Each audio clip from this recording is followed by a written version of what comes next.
सूरदास जी जब दर्शन करने जाते थे उनको ठाकुर जी नहीं दिखते थे क्योंकि नेत्र ही नहीं थे, पर ठाकुर जी को सूरदास जी दिखते थे।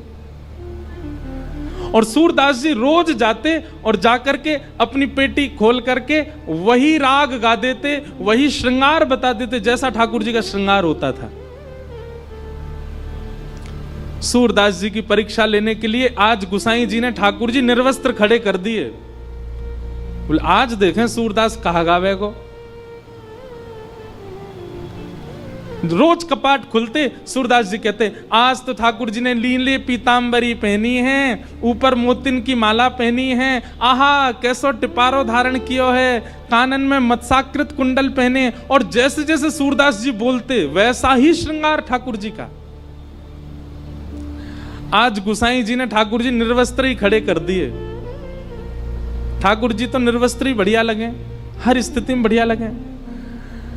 सूरदास जी जैसे ही गए, गुसाई जी ने जैसे ही कपाट खोले, कपाट खोल करके सब दर्शनार्थी तो मुख पे हाथ धर, ओहो सब ऐसे करें ठाकुर जी को देख के। सूरदास जी जोर जोर से हंसने लगे।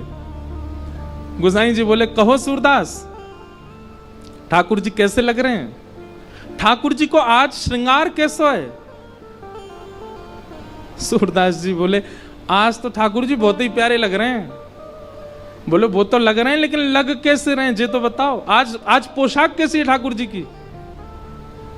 सूरदास जी गान लगे, मोतिन माल गले उर साजे, छवि के उठत तरंगा, आज हरि देखे नंगम नंगा, आज हरि देखे नंगम नंगा।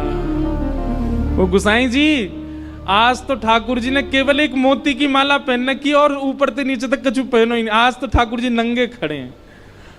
ये बात सुनते ही दर्शनार्थी जितने खड़े थे सबने सूरदास जी को प्रणाम किया। सूरदास तुम्हारे पास नेत्र नहीं है, कैसे देख लेते हो तुम।